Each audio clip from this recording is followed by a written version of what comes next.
A U.S. federal judge has said that he has found probable cause to hold the Trump administration in criminal contempt of court now for violating orders against deportations of alleged Venezuelan gang members to El Salvador.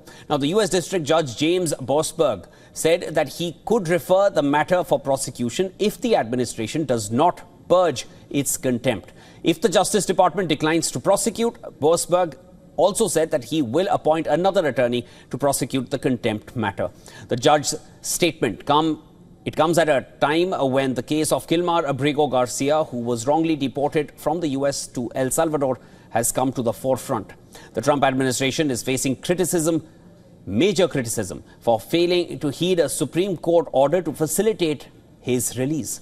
Maryland Senator Chris Van Hollen traveled to El Salvador recently and met with the country's vice president to push for Abrego Garcia's release.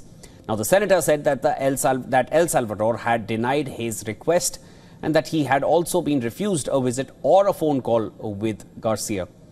The White House condemned Van Hollen's visit to El Salvador. And at the same time, it invited the mother of a woman killed by another Salvadoran migrant to speak at her news briefing. White House Press Secretary Carolyn Levitt invited Patty Morin, whose daughter Rachel was killed in 2023.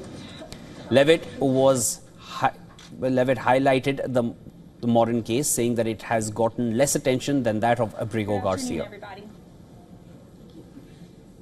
It's appalling and sad that Senator Van Hollen and the Democrats applauding his trip to El Salvador today are incapable of having any shred of common sense or empathy for their own constituents and our citizens.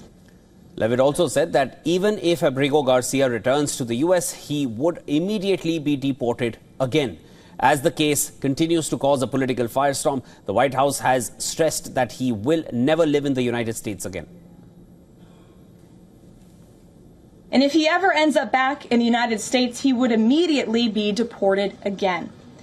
Nothing will change the fact that Abrego Garcia will never be a Maryland father. He will never live in the United States of America again. Probable cause exists to hold the Trump administration in criminal contempt of court for violating his order to turn around planes carrying deportees to an El Salvador prison. Judge James Boasberg in Washington accused Trump officials of willfully disregarding his order to return to the U.S. migrants being sent to a notorious prison in El Salvador under the Alien Enemies Act. The judge warned he could hold hearings and potentially refer the matter for prosecution if the administration does not remedy the violation. And if the Justice Department declines to prosecute the matter, Boasberg said he will appoint another attorney to do so. The administration is planning to appeal. It has argued it did not violate any orders and has noted the planes had already left the U.S. by the time the judge's ruling came down. This marks a dramatic escalation in a growing battle between the White House and the courts over the president's authority to take sweeping executive actions. Administration officials have repeatedly criticized judges for reining in the president's actions, accusing the courts of improperly impinging on his executive powers.